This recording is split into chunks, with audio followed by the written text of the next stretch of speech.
ভারী বর্ষণে তলিয়ে গেছে নোয়াখালী, অসহায় হয়ে পড়েছে জনজীবন। কয়েকদিনের তুমুল বৃষ্টিতে তলিয়ে গেছে বসতঘর, গ্রামীণ সড়ক ও শিক্ষা প্রতিষ্ঠান বন্যার পানিতে তলিয়ে গেছে। পানিবন্দী হয়ে পড়েছে লাখ লাখ মানুষ। এতে লোকজনের মধ্যে বন্যার আতঙ্ক দেখা দিয়েছে। খাল উদ্ধার ও পানি নিষ্কাশনে সেনাবাহিনীর সহযোগিতা চান স্থানীয়রা। জানা গেছে, টানা এক সপ্তাহের ভারী বর্ষণে জলাবদ্ধতা দেখা দিয়েছে পুরো জেলা জুড়ে। উপজেলার বেশিরভাগ নিচু এলাকা প্লাবিত হয়েছে। এতে সীমাহীন ভোগান্তিতে পড়েছে বাসিন্দারা। বৃষ্টির পানিতে ডুবে গেছে আমন ধানের বীজতলা, ডুবেছে শাকসবজিও।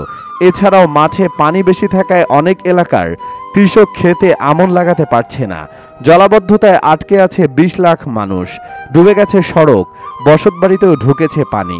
পানি নিষ্কাশন ব্যবস্থা ভালো না হয় দীর্ঘ সময় ব্যাপক জলাবদ্ধতায় চরম দুর্ভোগে পড়তে হচ্ছেন স্থানীয়রা। সেনাবাহিনীর সহযোগিতায় দ্রুত জলাবদ্ধতা নিষ্কাশনে কার্যকর পদক্ষেপ নেয়ার দাবি জানান এলাকাবাসী। আবহাওয়া অফিস বলছে, সোমবার ভোর 6টা থেকে মঙ্গলবার সকাল 6টা পর্যন্ত 174 মিলিমিটার বৃষ্টি হয়েছে।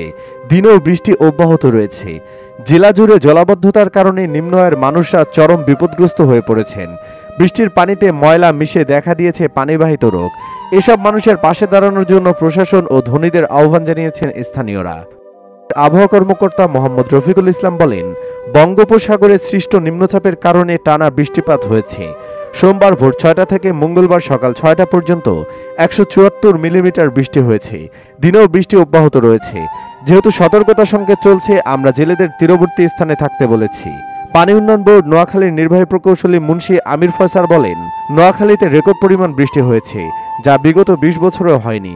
এছাড়াও জোয়ার থাকায় পানি নামতে পারছে না।